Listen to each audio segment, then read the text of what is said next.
संगीत क्षेत्रात यशस्वी 25 वर्ष पूर्ण केल्यानिमित्ताने सागरिका म्युझिकच्या वतीने नाना छंद या अल्बमचे अनावरण करण्यात आले।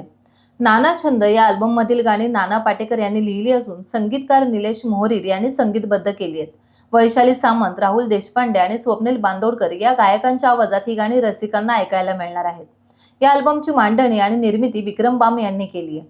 या समारंभात ज्येष्ठ अभिनेते सचिन पिळगावकर, ज्येष्ठ गायिका उत्तरा केळकर, गायक सुदेश भोसले यांनी आपल्या भावना व्यक्त केल्या आणि सागरिका म्युझिकला पुढील वाटचालीसाठी शुभेच्छा दिल्या। या अल्बमच्या निमित्ताने नाना पाटेकरांमध्ये दडलेला संवेदनशील गीतकार जगासमोर येणार आहे। आजवर अभिनेता, दिग्दर्शक आणि शेतकऱ्यांना मदत करण्यासाठी ओळखल्या जाणाऱ्या नानांची सुरेल बाजू संगीत प्रेमींसमोर आणण्याचं काम सागरिकाच्या माध्यमातून केलं जाणार आहे। सागरिकाचे हे काम नक्कीच वाखाणण्याजोगं असून वर्षानुवर्षे स्मरणात राहणारं ठरेल अशी प्रतिक्रिया उपस्थितांनी दिली। यावेळी कलाकार काय म्हणालेत पाहूयात या व्हिडिओमध्ये। शहरापासून लांब गेल्यानंतर शेतावर राहायला लागल्यापासून मग तिथे खूप काही सुचतं, पण ते काही गाणं म्हणून किंवा कविता म्हणून नाही, पण जी काही समोर चित्र दिसत असतात ती आपण कागदावर उमटवतो। त्याच्यात म्हटलंय की मी मुळात जे स्कूल ऑफ आर्टचं असल्यामुळं ते चित्र शब्दांमध्ये कसं मांडायचं असा प्रयत्न केला। म्हणजे मला छंदबद्ध असं लिहिता येत नाही, मुक्त छंदामध्ये म्हणजे मनातले विचार आहेत जसे तसे मांडता येतात तुम्हाला, तर ते मी प्रयत्न करायचो, लिहायचो खूप।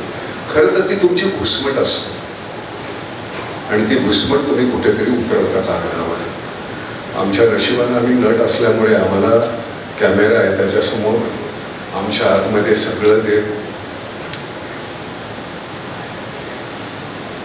साचलेलं जे आहे, म्हणजे सुख आणि दुःख दोन्ही कॅमेऱ्यासमोर केल्यानंतर तुम्हाला वाटतं वा वा वा काय छान ऍक्टिंग करतोय। खरं तर आम्ही आमच्या सगळ्या भावना विकत असतो। कविता सुद्धा ह्या तशाच असतात की तुम्ही तुमच्या मनामध्ये साचलेलं जे आहे ते मांडत असता, मग हा एक कुठेतरी त्याला चाल लावतो आणि मग त्याचं गाणं होतं, हा गातो। त्यामुळे त्याला गाणं हे स्वरूप नव्हतं काही, पण मला असं वाटतं की मनाचा बकालपणा दूर झाला तो तिथे गेल्यानंतर, शेतावर गेल्यानंतर। नाहीतर मग इथे सतत त्या भिंतींमध्ये राहिल्यानंतर ते जमत नाही। तिथे गेल्यानंतर सगळंच, आता भिंतींच्या जागी डोंगर आल्यामुळे फार बरं वाटतं आणि तिथली चित्र आहे त्याच्यामधलं एक म्हणजे असंच बोलत असताना त्याच्यात वळणावर सरप ओसळते, खळगीमधल्या पाण्यामधले चिमणी थोडे आभाळ पिते। आता चिमणी थोडे आभाळ पिते म्हणजे तिथे चिमणी ती खरंच अशी पित होती पाणी आणि आभाळाचं प्रतिबिंब पडलं होतं। तर त्यामुळे ते नुसतं तसंच मांडायचं आणि मग त्याच्यानंतर ती त्याचं गाणं करते आणि मी असंच लिहितो आणि मी ह्याला पाठवतो आणि हा कशी काय त्याला चाल लावतो। खरं तर इतकं चमचालं असतं माझं सगळं, पण तरी सुद्धा हा छान अप्रतिम करतो असतो। सागरिका आज 25 वर्षाची झाली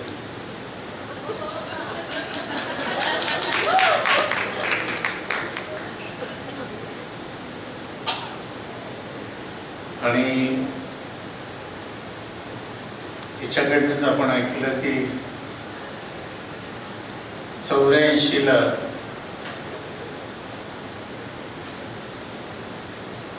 तिनं संगीत रिकॉर्डिंग क्षेत्रात पदार्पण केलं। नाना करते हुए लिखी डाला इसने।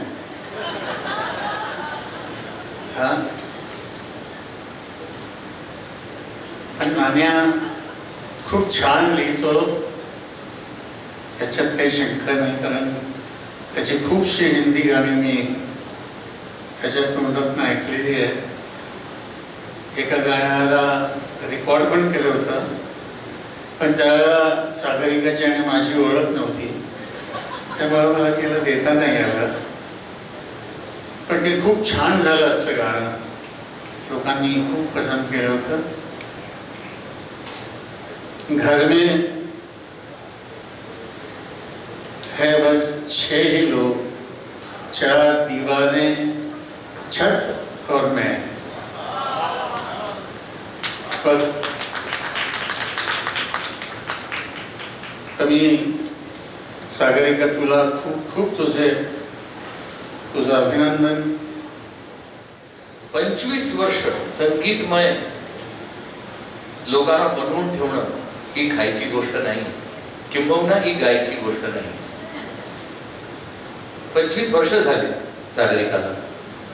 एक खूप मोठं योगदान अनेक लोकांना त्यांनी इंट्रोड्यूस केलं आणि जी मंडळी आज खूप मोठी झालेली आहे आणि नवीन लोकांना एक वेगळा हुरूप येतो की आम्हाला सुद्धा काहीतरी मौका मिळेल, आम्हाला सुद्धा कुठेतरी संधी मिळेल आणि आपण पण काहीतरी करण्याचा प्रयत्न करू.